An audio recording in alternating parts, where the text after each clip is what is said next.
महाराष्ट्रामध्ये प्रचंड लोकप्रिय ठरलेली माझी लाडकी बहीण या योजनेचे पैसे आता लवकरच म्हणजे येत्या 17 तारखेला आपल्या बँक अकाउंटमध्ये जमा होणार आहेत। यावेळेला मुख्यमंत्र्यांनी स्वतःच घोषणा केलेली आहे आणि सांगितलेलं आहे की या 17 तारखेला सर्व लाडक्या बहिणींच्या खात्यामध्ये तिन्ही हप्त्याचे पैसे जमा होतील, म्हणजे 4,500 रुपये या 17 तारखेला बँक अकाउंटमध्ये जमा होतील अशी ग्वाही त्यांनी दिलेली आहे।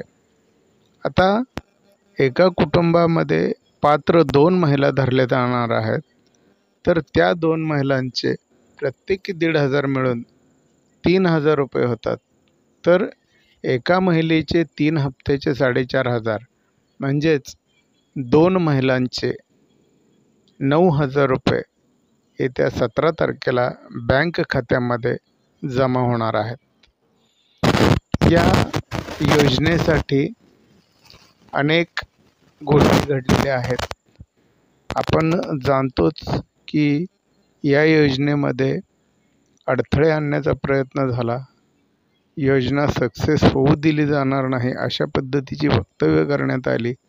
एवढंच काय, पण एका याचिकाकर्त्यानं या योजनेच्या विरोधात मुंबई उच्च न्यायालयामध्ये एक याचिका दाखल केलेली होती, तर ती याचिका देखील न्यायालयानं फेटाळली। त्यामुळं या योजनेतले सर्व अडसर दूर होऊन महाराष्ट्रातील तमाम पात्र महिला भगिनींना आता मदत मिळायला मार्ग सोपा झालेला आहे। मदत मिळणार की नाही अशी शंका आणि असं एक वादळ बरेच दिवस झालं निर्माण केलं गेलेलं होतं। कुठलीही अडचण या योजनेमध्ये राहिलेली नसून येत्या 17 ऑगस्ट 2024ला प्रत्येक पात्र महिलेच्या बँक खात्यामध्ये पैसे जमा होण्याची दाट शक्यता आहे, कारण स्वतः मुख्यमंत्र्यांनी तशी घोषणा केलेली आहे।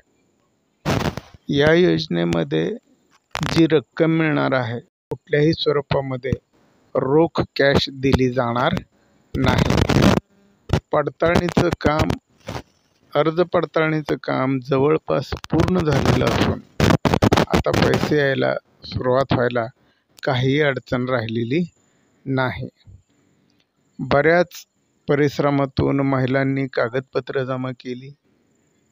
कागदपत्र जमा करून अंगणवाडी सेविका, सेतू सुविधा केंद्र या ठिकाणी जाऊन अर्ज भरले। त्याचप्रमाणे मोबाईलवरती देखील नारी शक्ती दूत नावाचं जे ॲप आहे, त्या ॲपमध्ये देखील महिलांनी अर्ज भरलेले आहेत। अर्ज भरताना महिलांना प्रचंड त्रास झालेला आहे, मनस्ताप सहन करावा लागलेला आहे।